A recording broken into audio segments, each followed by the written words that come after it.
10 నిమిషాలు ఇస్తున్నా. Hari Om. Hello hello. Om గురు బ్రహ్మ గురు విష్ణు గురుదేవో మహేశ్వర గురు సాక్షాత్ పరబ్రహ్మ తస్మై శ్రీ గురవే నమః. ఈ శ్లోకంలో బ్రహ్మకి పరబ్రహ్మకి తేడాన్ని గమనిస్తే గుర్తిస్తే అప్పుడు మన జ్ఞానం ఉన్నట్టు. ఈ శ్లోకం అందరికీ తెలిసిందే. Hello hello.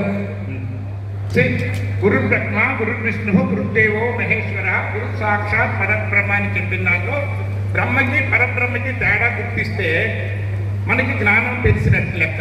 నంబర్ 1.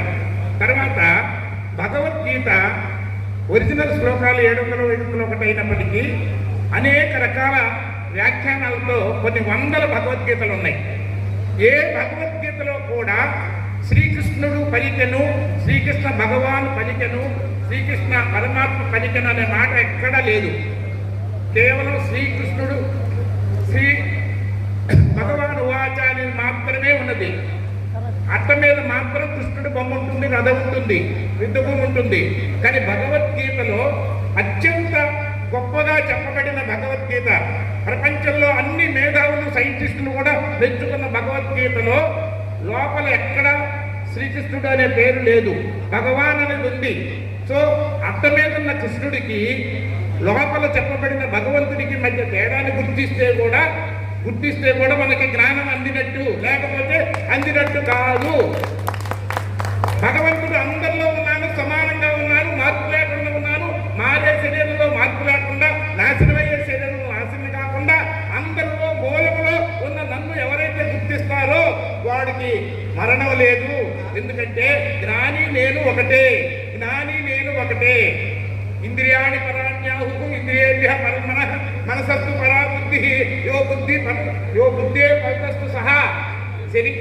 శరీరం కన్నా ఇంద్రియాలు గొప్పది, ఇంద్రియాల కన్నా మనసు గొప్పది, మారే మనసు కన్నా నియంత్రించే బుద్ధి గొప్పది, మారే బుద్ధి కన్నా బుద్ధిలాగా పనిచేసాను ఇప్పుడు బుద్ధి వచ్చింది అని మనం అనుకున్న మారే బుద్ధి కన్నా అతనంటే నా శరీరం, నా కళ్ళు, నా చెవులు, నా మనసు, నా బుద్ధి అని చెప్పే నేను నేను నేను అనేది అందరిలోనూ సమానంగా మార్పు లేకుండా 24 గంటలు మనకు తెలియబడుతున్నది.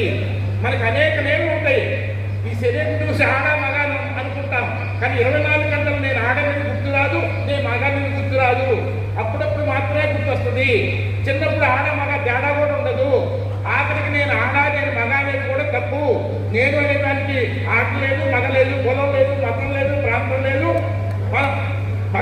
అన్నీ మీ గురించి ఏది అడిగినా కళ్ళతో చూసింది, చెవులతో విన్నది, మీ ఆశీర్వాదాలు కానీ, ఆరోగ్యం కానీ, మీ సంబంధాలు కానీ ఏదైనా కళ్ళతో చూసింది, చెవులతో విన్నది, గుర్తు తెచ్చుకొని చెప్పాల్సిందే. కానీ ఏది కూడా పంచేంద్రియాలతో తెచ్చుకోకుండా ఏది సమాధానం చెప్పలేదు.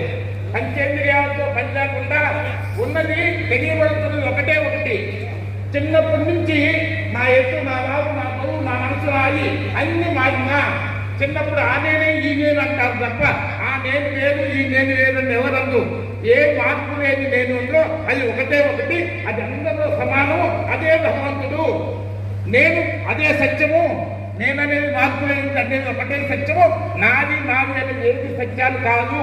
నేను సత్యం అనేది తెలుసుకోవటం జ్ఞానము. నేను సత్యమని గుర్తించి దృష్టితో నేను సత్యం ఎప్పుడు తగ్గదు, సత్యం ఎప్పుడు తగ్గదు. కాబట్టి నేను తక్కువ అనేది పరమాజ్ఞానం, నేను తక్కువ అనేది పరమాజ్ఞానం. ఏ ఒక్కళ్ళు భరించలేని పరమాజ్ఞానం. సో నేను సత్యమని గుర్తించి తృప్తితో ఉండటమే ధర్మం. తృప్తితో ఏం చేసినా ధర్మం. సో నేను సత్యమనే దాన్ని జ్ఞానంతో గుర్తించి ఆ భావాన్ని మనసులో నిలబెట్టుకోవడం ద్వారా తృప్తిగా ఉండి తృప్తితో ఏది చేసినా ధర్మమే, తృప్తి కోసం ఏది చేసినా ధర్మమే.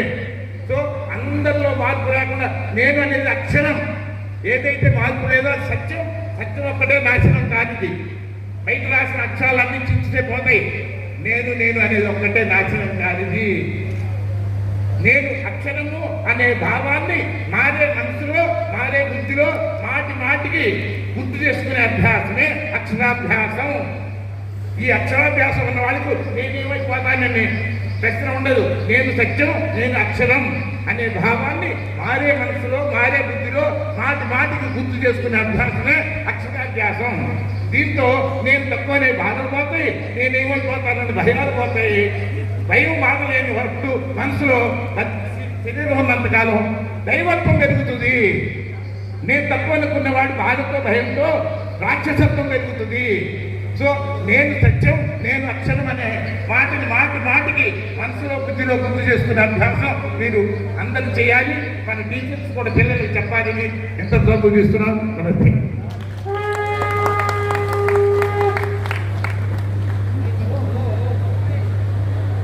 ఓం దశత్వం. మరి అధ్యక్షుడు వారు చక్కగా సమయస్ఫూర్తిగా ఇప్పటి వరకు అందరి ఉపన్యాసకులకి చక్కగా అవకాశం